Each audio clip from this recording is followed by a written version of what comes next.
Hello and welcome to Irish Football Fan TV. This is the highs and lows of Irish football in 2021. I'm joined by Gary Spain, Paul Tierney and Ger Brown.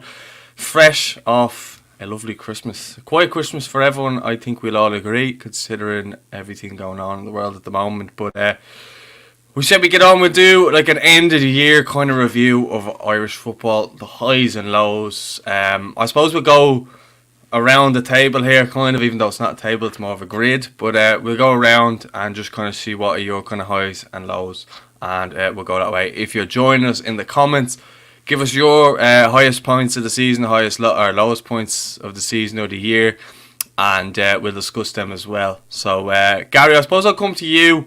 Give me your highest high and your lowest low of this season or this year. Okay, the high for me was the Portugal game in the Aviva, because it was fantastic to get to scoreless draw, and I thought we fully deserved the result against one of the top footballing nations in the world. But just to be there with a full house and everything we'd gone through in the past 18 months to 2 years, that it was full house, it was a fantastic atmosphere.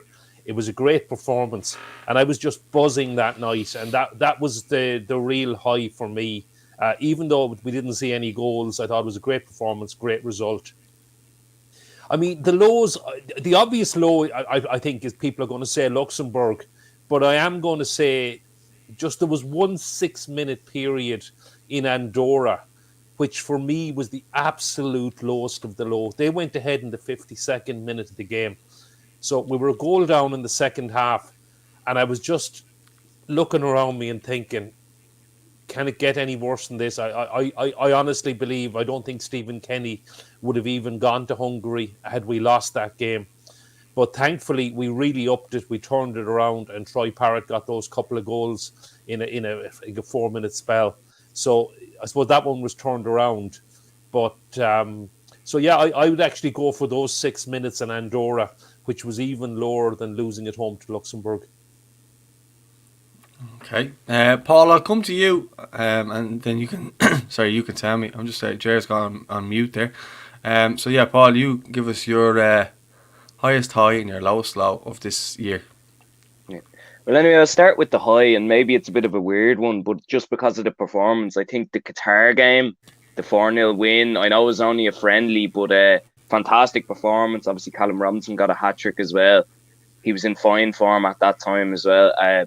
Brilliant performance, really enjoyed it, and they had those beautiful blue jerseys as well, which made it even better. Probably the lowest low, Gary already mentioned it, Luxembourg was just sickening, really. After putting in a decent performance against Serbia the game before, nearly nicking something, a few mistakes, kind of lost us the game out there. Yeah, Luxembourg for me, we just weren't at it that night. They were at it, and yeah, so the highest high, the Qatar 4-0 win, and then the lowest low, Luxembourg defeat. Jer? The highest for me doesn't actually involve the national team. It was just there a couple of weeks ago in the Aviva Stadium, the FAI Cup final. Obviously, a bit biasness with being a Pats fan. I'm delighted, obviously, that we came through in the shootout. Robbie Benson getting the winning penalty. We all obviously know what's happened since then, the likes of him and Stephen O'Donnell, Sam Bowen, John Mountain, who just obviously, to name a few, they've left the club. But it was the first trophy. I know we won a couple of League Cups there, but our first probably real trophy since last winning the Cup in 2014. But not even just the fact, I think, that Pats won the game. I think it was the occasion itself. Like Gary touched on it there a couple of weeks before that. We had the first full house at the Aviva in 2 years of the Portugal match. And like there was 36,000 at the Aviva that day. And while it wasn't quite fully at full capacity, it wasn't far off it, and to see kind of the same kind of level and noise and buzz around the FIFA that would you normally only would associate with a national match, to see that for our own domestic game was brilliant. The buzz around Dublin that day was on a par with anything you might see in the GA in terms of an Ireland final. It was great to see that in our Irish domestic game, and hopefully to sign kind of things to come that people will buy in. I was saying it before to Paul on the Irish Broad show just after that game. I'd like to see maybe something like a Super League weekend played in the Aviva Stadium, where every team plays around the games in the Aviva for a weekend. You know, a game on Friday night, 2 games on Saturday, 2 games on Sunday. There's a lot of logistics to that, but it's maybe something that could be looked into. You know, creating an extra round as opposed to maybe teams having to give up home advantage and obviously the revenue that kind of way. But the occasion as well, obviously, with the noise and the colour that both sets of fans kind of brought as well. The game itself maybe wasn't kind of quite the best until extra time, until both teams really went for it instead of actually sitting back for penalties, which was good to see. And like I said, obviously with the bias point of view, it was Pats holding up that cup as opposed to Bowes. The low for me actually was the Azerbaijan game in September. With the Luxembourg game, I think we kind of knew there was going to be a couple of teething problems with Stephen Kenny at the start, and going into that game, we were a little bit wary of Luxembourg because they were kind of improving. I think with the Azerbaijan game, we kind of felt we were starting to turn a corner at that stage with the two summer games, and then the performance in Faro a couple of nights before that. And let's be kind of brutally honest, as we really discovered over in Baku a couple of weeks later, Azerbaijan are a poor side, where at least Luxembourg have a couple of players playing at a decent level. And like there was such a buzz going into that game because, first crowd back in the Aviva since, I think 20 odd months. And to come away with a draw from that, like that's when I think everyone kind of started to really kind of feel, right, Stephen Kenny could potentially be, similar as Gary said, to Andorra situation, he could be a game away from getting the sack kind of here. But I always kind of say for you to turn things around, you have to reach rock bottom before that. As we know now, over the last 4 or 5 games, Ireland have improved, and hopefully that Luxembourg game was rock bottom, and we won't ever have to see the likes of that, the Azerbaijan game, and we won't ever have to see the likes of that in the Stephen Kenny reign. Yeah, well, see, there's a lot to dissect there, but like, I still think there's other moments where you could put them in there, like the Ireland team winning, the women's team winning 10-0 in Tallaght. That was sold out as well, although there was capacity, wasn't full and stuff like that. But there was that. Then I actually think a real high was the Alan Brown goal against Serbia, because we had gone so long without a goal, and we were just crying out for something, or some little bit of hope, and that was it. And that when that goal went in, I'm not sure if you were on the watch along with me. I think you might have been, Jer. But I remember we just went crazy when that goal went in. And obviously, Gary, you were at it. But like things like that, and then when you kind of go through it, not necessarily results, but little moments like Gavin Bazuna's debut. I know it's not fondly remembered due to the result, but he was brilliant in that game. And I know in a few years' time I'll look back and go, I was at Gavin Bazuna's debut, in which he was absolutely excellent. We know he's gone on to be number one now and doesn't look in question. But he came in, he's shown real character, just real maturity about him this year, and he's been unbelievable since he came in. Kelleher did well when he came in as well on his debut against I think it was Hungary, off the top of my head there now. And then you have players like Andrew Omobamidele, who came in against Portugal. He came on for Dara O'Shea in a game where Stephen Kenny could have went with someone a bit more experienced, but he brought in Omobamidele, and he looked like he'd been playing international football his whole career. And mind you, he hadn't been playing that much with Norwich, and he had only a handful of senior games at Norwich at the back of last season. He was brought in the summer. So players like him coming in, Chiadozie Ogbene as well was a real highlight. So I think players as well have been highlights as well, and obviously there was results, as I mentioned. Jerry, you mentioned the FAI Cup final. You also mentioned off air the Bows European run, which was really good as well for Irish football. The results that they got there, the home game against PAOK, really good occasions, only for the fact that week I got COVID. I don't really look at it as a real highlight of the year, but other than that, it was a very good time for Irish football, and there was a real hype around Irish football. I think this year has been the first year in a long time that we've actually had highs in these videos. I don't think we even done one last year because there was just so many lows. There wasn't even a high. So to have so many highs this year is great in comparison to last year. Now I know in saying an Alan Brown goal was a highlight, it's just because we had gone so long without the goal. But then things started to turn from there. As you mentioned, we went from rock bottom in games, Luxembourg, the Azerbaijan game, where we just couldn't seem to get that goal till the very end with Shane Duffy. Another highlight is the resurgence of Shane Duffy, him coming back in and looking back to his very best for Ireland as well. So there's just a lot of things. Another low you'd probably say is the Portugal game, the one where we lost in the last couple of minutes, but the performance overall was a high up until the 89th minute. So there is a lot of things to talk about there in terms of there was great moments over the course of the year. So Gary, I suppose out of all those things, and I know I've kind of gone on there a little bit, but is there anything there that you kind of look back on and you maybe even forgot, and you kind of were like, that was a great moment? You were at every single away game, so you would have experienced some of those things I said there anyway. Yeah, just a couple more, Paul, that you didn't mention. You mentioned the women's, and that was a fantastic 11-0 win over Georgia. 11, sorry, that's 10. The game I'd like to talk about is Finland away, which is possibly our best ever result in women's football, because they are the Scandinavian, or Finland or Nordic, I know they're not Scandinavian, but those countries are so highly ranked and so far developed ahead of us in the women's game. So to actually go to Helsinki in front of a very decent crowd and beat them 2-1 was a really impressive win, and arguably, well, I know the women's team won in Spain 30 years ago, but that's arguably the best ever result for our women's team. And another high, the under-21s haven't had that good a year, couple of disappointing results, but the last-minute winner, Ollie O'Neill, I think it was, against Sweden in Tala, that right. was a real high for me. I know you were sitting beside me, so I thought that was a real bonus on a miserable cold night, and it looked all set for a scoreless draw, and I think it was literally the last kick of the game. And that was our first game back together. I think the last game that we were at in Tallaght Stadium. I know we were at Treaty and Shells, but we were at was it Dundalk and Rovers, the 3-2 when Jack Burns scored. 3-2 in 2020. Yeah. Yeah. So it was a great occasion, as you said, with fans and stuff. Yeah. Sorry, go on. So it was just great to get the last minute winner there, which was pretty special for me, and. Yeah, so you can pick out some of the other highs.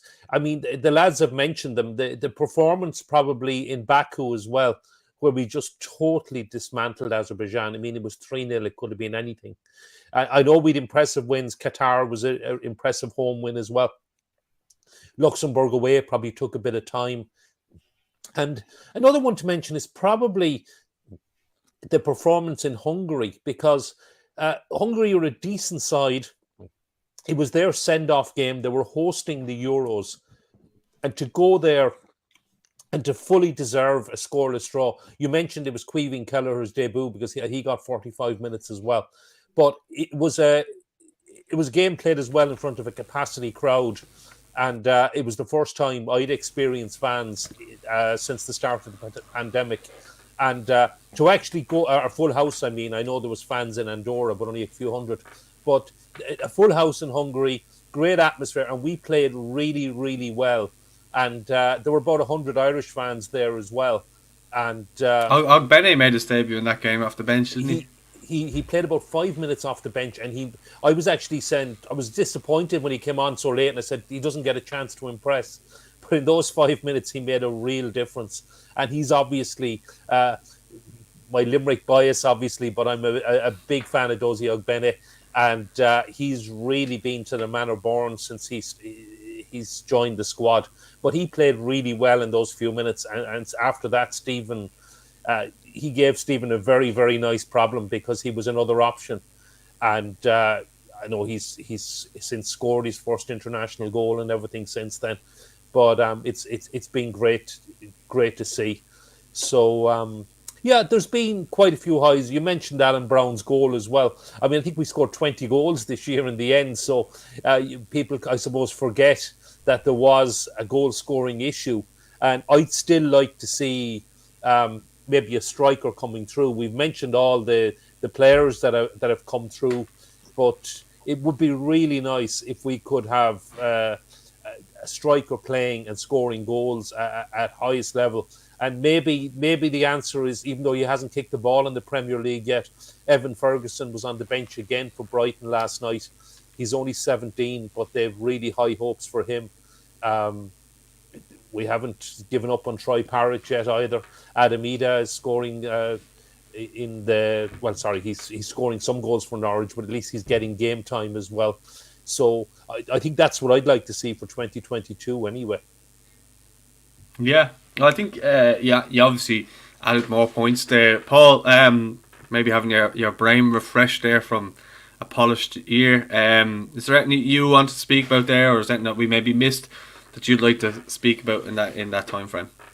I think on domestic stuff anyway, you look at like I do a lot of the first division games like Gary himself. You gotta mention Treaty United this year as well. I know like they had a fantastic season and very nearly got back against UCD as well. They were unfortunate not to. You have to mention UCD as well. Some fantastic footballers coming through there again, play some lovely football. And once that situation happened at Waterford that week of the playoff final, you just felt UCD were going up regardless. And they were 1-0 down in that game as well. And the likes of Liam Kerrigan and Colin Whelan, Kerrigan in particular, was stunning in that match. And it's constant up and down that left wing. And if UCD can hold on to them even till the middle of the season, middle of next season, I mean, I don't see them doing badly anyway. They've got some fantastic players and they play lovely football.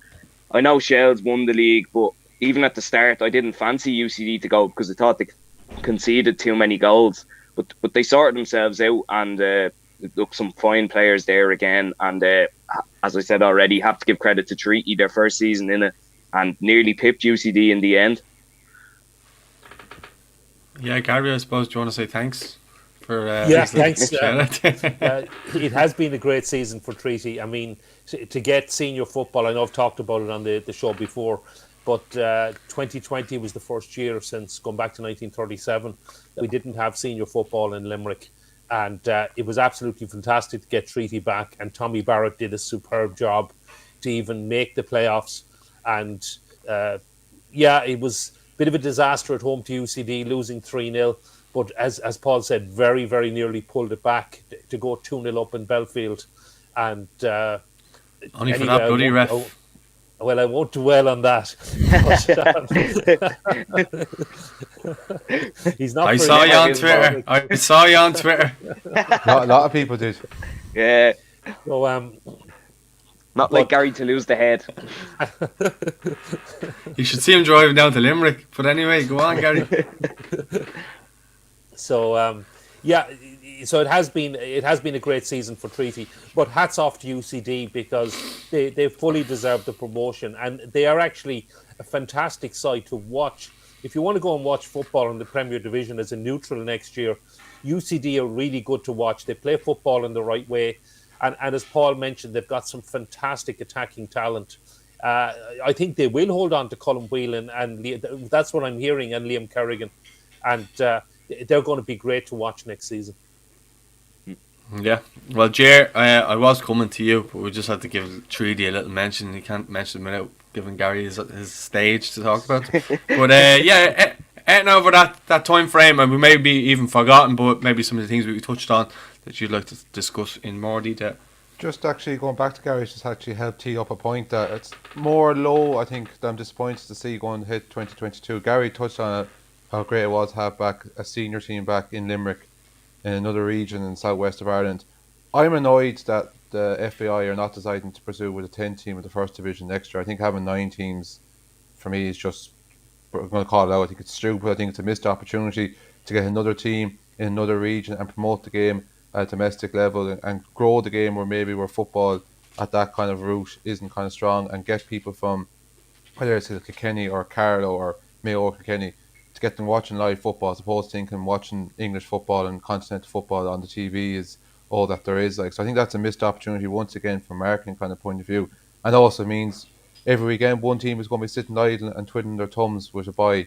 But anyway, that's for another day. Just even on the European front as well, even though they're not my top of my list in terms of favourite clubs outside of Pats at the moment, Dundalk, but I still think their European run deserves mention this year. You talk about Bows beating Pauk, but like to go to the Netherlands and draw a feat as Yarman, who've actually, by the looks of things now, are going to qualify ahead of Spurs from that group. It was a fair achievement as well. We all remember Patrick McElhenney's goal, and they came very, very close to winning over there and should have at least forced extra time in Tala because they absolutely battered them for the last 20 or 30 minutes in general throughout the course of the game. I think as well, because of the exposure Bows got, everyone kind of looks towards them for the exciting young players they have. And don't get me wrong, I don't disagree with one bit, the likes of Dawson Devoy, Ross Tierney, who've shown at international level for Ireland. But in general, the excitement of young players coming through at the moment. We look at the Ireland under-19 teams.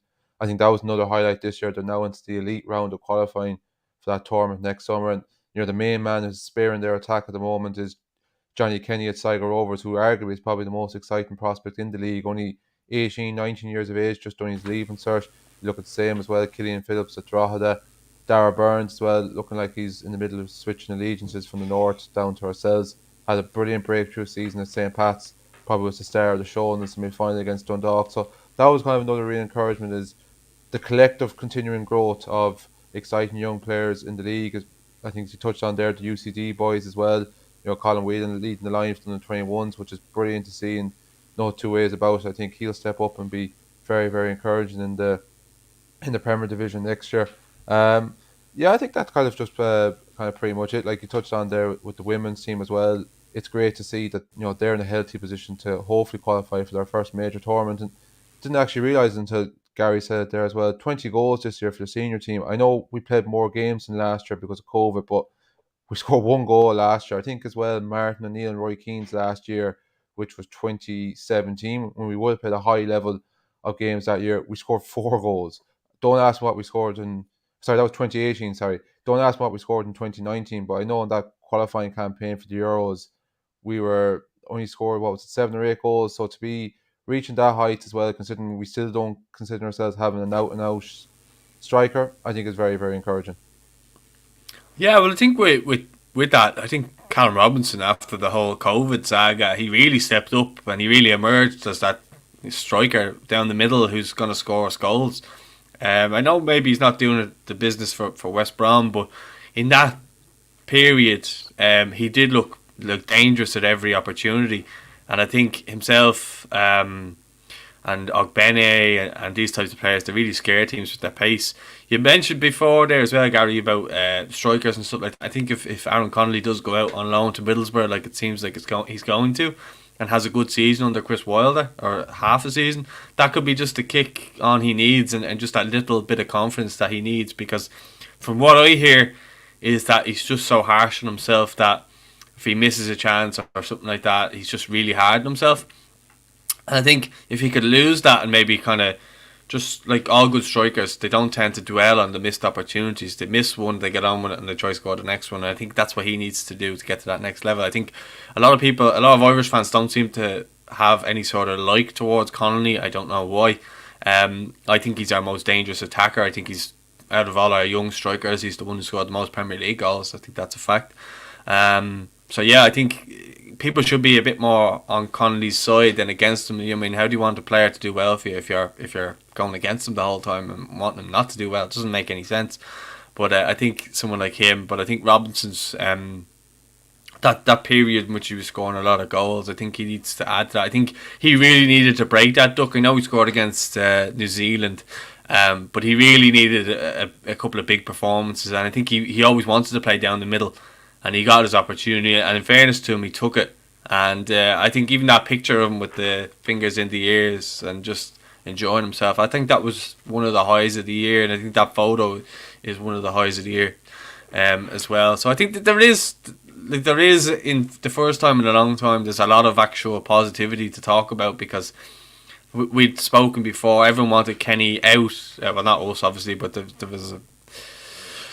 was a lot of trolls online saying that they seem to have turned the corner, and they're on his side for now anyway. But Gary, you mentioned it, like that game against Andorra, we were all fearing the worst. And then again, you look at players like Jason Knight again, who stepped up. That performance when he came off the bench against Luxembourg, he changed the game for us, pretty much won us the game. So there's lots of stuff to look back on and kind of be impressed about, and actually look forward to the year ahead. Domestically, I think Shamrock Rovers will be in good stead to go on a European run now this year. They've got players like Jack Byrne back. I'm sure they're not finished recruiting as well. Owen Doyle looks like he's coming to St. Pat's, which I'm sure you'll be happy about. Jer, it's not confirmed, but he is strongly linked. Yeah. Damien Duff is back in the League of Ireland with Shelbourne. Not back. Well, he is, yeah, because he did play at Rovers. But he's back. Be interested to see how he gets on now with Shells. A lot of people are excited to see how he's getting on. A lot of people who actually don't follow the league have already been on to me saying that they're going to become Shells fans and going to start going out there and watching games. So I think that kind of shows you already the factor and the superstar of Damien Duff that will still bring people to games and stuff like that. And that's what we want. Like, although he's not being able to play, but just, I suppose, having him there, managing, and he's a big name within Irish football and probably one of our best ever players to ever wear the jersey. And the fact that he's taken a chance to start his managerial career in the League of Ireland shows. And you've mentioned already, Jared, the young players coming through, and there's going to be more. And the fact is about Brexit, a lot of them will have to stay here to, you know, progress. And it's more of a young man's league these days than it used to be. I think a lot more players, it's more of a development league now. You spoke there about Johnny Kenny and Darragh Burns, who both look like they're going to be on the move. I know Johnny Kenny is supposed to be going to either Hibs or Celtic, and that should be done soon. So I think it's about showing people now that the quality is there in the league, and then pushing off from next year to get more fans in. Obviously, that would depend on COVID and stuff like that. But I think COVID was a big eye opener for fans as well. The fact that, you know, okay, you might not be able to go to Premier League games, and you might not be able to do this and that, but there is local football here that you can see, and the games of the Aviva. Apologies for my dog roaming around the background there, but I think next year is going to be a really big year for Irish football as a whole. I think the women's game has grown. I think domestically it's grown, and with Stephen Kenny and the exciting young team he's assembled, the amount of players that have came through since he's taken over is excellent. And I think a lot of fans are excited by that. And the FAI have done more in terms of getting like clubs, junior clubs and stuff like that into games, so they're all going together with their mates and they're all going to games, and that's how they're selling out stuff as well. So I think that's important as well, to get the younger lads in, because you hear a lot of people, oh, Ireland are playing, I wouldn't even watch that. And how could you even say that about your own country if you even like football? So I think there's lots to build on for next year, and I think it's an exciting time for Irish football now. And with the FAI, they seem to be starting to get stuff right with the commercial deals and stuff like that. Sky sponsoring the women's team, Cadbury's getting involved there. So again, it's just now a matter of getting the men's senior team a sponsor, kicking off from there. Electricity obviously still staying in the League of Ireland. I think they've backed the Women's National League now as well. So there's lots to be positive about. Gary, have you anything to add there? Yeah, you mentioned the crowds, because season ticket sales have been very good. I've seen Shamrock Rovers, and congrats to them for retaining the title. And their season ticket sales have been impressive. Bows have been record numbers, and generally across the league. I know Treaty United have been very happy with the season ticket sales as well. And in general across the league, crowds do seem to be up. And even Paul touched on the national team.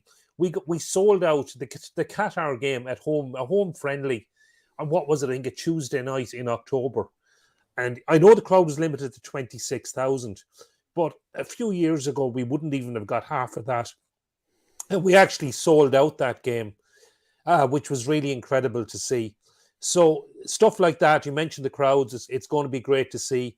Another hope I'd have for next year, and I think Shamrock Rovers are probably our best hope for this, is to see one of our clubs play group stage football in Europe. And because Rovers are going into the Champions League and they get second and possibly a third chance, I'd really like to see them qualify for the group stages of at least the conference. They did really well against Tuta, and unfortunately they fell totally flat against Flore in a game I expected them to win. But hopefully next season we will have a club playing group stage football in Europe, which would be really nice to see. Yeah, well, I think I've spoken at length about a number of different teams, so I'm going to let Paul and Ger have their say, and then we'll finish on that. So, Paul, have any of the things there that we just spoke of there, or if we're missing anything, feel free. The stage is yours. You mentioned Jason Knight. I just think of Derby County, all the stuff that's going on there the last while, and some of the other Irish lads involved there too, Fessi Ebusele as well. Every time I see them live, they put in a performance, especially the Irish lads, and it's a really bad situation for them. Like, I think they're 14 points off safety, probably more points to get deducted as well if things keep going how they are. but every time they play, they put in a performance, and particularly the Irish lads. I think Ebosele went off the other day and he got a standing ovation from the whole crowd, which is brilliant to see. Yeah, and you look at the teams who they took points off the last while. They beat Bournemouth on telly. They drew with Fulham and they beat West Brom. That's the top 3 in the Championship. So that sums it up. And the Irish lads are doing great. And look, if Rooney fancies them, they're obviously good players, and we know anyway. But look, if Wayne Rooney fancies you as a player, you know, you're sorted then. So hopefully they can continue their performances, whatever happens with Derby. And maybe even the like Jason Knight in particular, he could get a move up to the Premier League, or he might stay on there if he likes it too. But yeah, long may that continue with them. Yeah, Jared, just come to you lastly. Yeah, just a few things just to kind of wrap up. Just as we're talking about the women's game as well, obviously major progress and breakthrough moment for them as well is obviously getting equal pay to the men's as well. Kind of really kind of highlights and signals kind of where they're going. Like I said, 2022 is arguably probably even a bigger year for them than the men's team, because you know they're coming into the latter half of their qualifying phase, where men's team, I suppose it's all on the Nations League, where it, you know, we still will have a second chance to qualify for the Euros. Just one thing, I don't want to be kind of a little bit negative. We hear talks and everything else about season ticket sales, and it's fantastic and it's great to see, but can we say with certainty that we're not going to be going back to playing games behind closed doors again next February? I don't want to be kind of come across negative, but that is a little bit of a kind of concern. Are we going to be going back to where we were for the 2020 season, start of the 2021 season? I hope not. I don't see any reason why outdoor activities should be cut. Even the likes of us, you know, playing five-a-side or training our local teams or anything else like that. And I don't think it should affect crowd. The science suggests there's little outdoor transmission rate, so hopefully that'll be okay. Come 2021, I think that's all I kind of pretty much have to add. There was another thing that was, oh yes, and also sorry as well, just even the emergences. You know, we talk about like the young players kind of coming through, but even, you know, the emergence of players who come through our own league into the national team this year, and particularly seeing someone like Jamie McGrath, who this time last year probably wouldn't have been thought about in Stephen Kenny's squad. You know, wasn't even getting a look into the Nations League, and you know, in the space of 12 months, he's, you know, almost kind of nailed him down to be kind of a certainty irregular, or certainly someone high up in his thoughts when it comes to starting 11, and still playing, you would say, at a modest kind of enough level in the Scottish Championship with St Mirren, who obviously had an unbelievable year last season, managed by Waterford native Jim Goodwin. Hasn't quite happened from this season. They're having a little bit of a struggle, and just as well, maybe something we hope to really see that 2022 will be the likes of the year, the likes of the Troy Parrots, the Aaron Conleys with that loan move to Middlesbrough potentially. Or Adam Meada, another player who I think probably will end up getting a loan move next month, that they can kind of really kind of kick on, because it's 2 years ago we done a video for them, you know, high prospects for 2020. I think it's kind of fair to say they haven't really kind of fully kicked on for one reason or another, but they're still young, still have time on their side, and hopefully inside the next 12 months we'll be talking about how all three of them have really kind of taken their stock up another level. Yeah, I think with the young strikers, I think they're going to take more time than any of the other positions, like the defenders and stuff like that. Yeah. Liam Scales as well has gone on and done very well, getting the move to Celtic, and he was called up to the squad. I know he didn't play, but I think McGrath will be on the move in January. I think he'll go somewhere like the Championship. I've heard he's been linked with a few clubs in the Championship.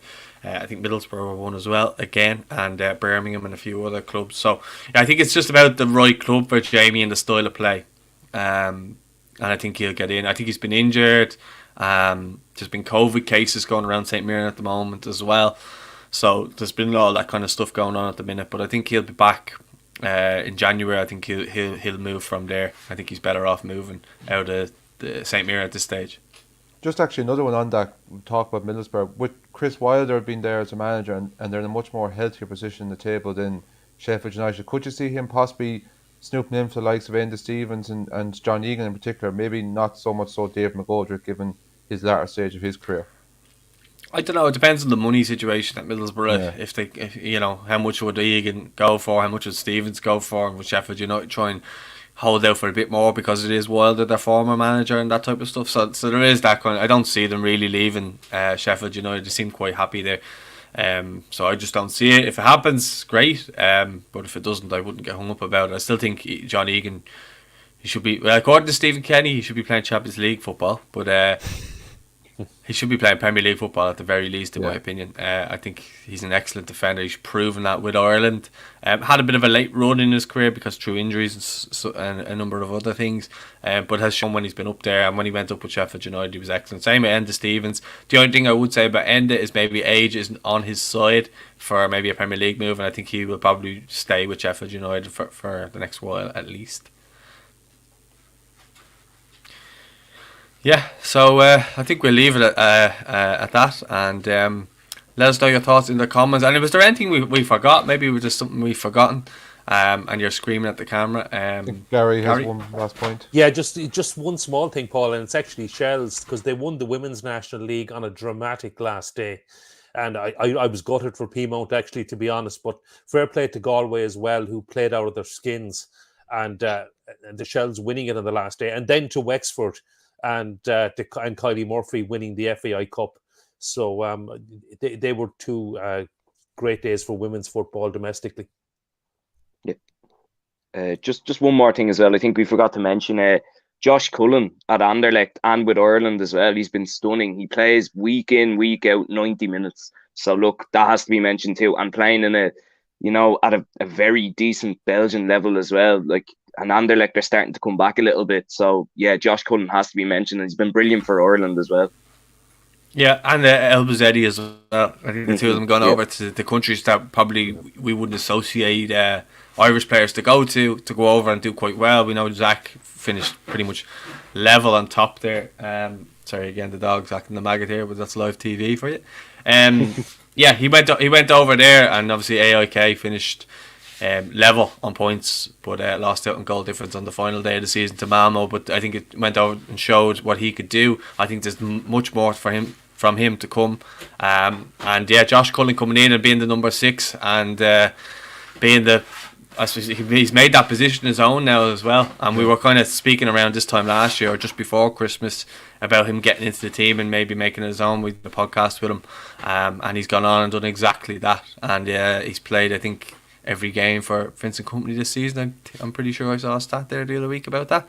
So yeah, lots of positives to build on. As I was finishing on the outro there, if there is anything we forgot, let us know in the comments. Don't forget to like the video, don't forget to subscribe. Big thanks to the lads, and we'll speak to you all soon. Thanks for watching.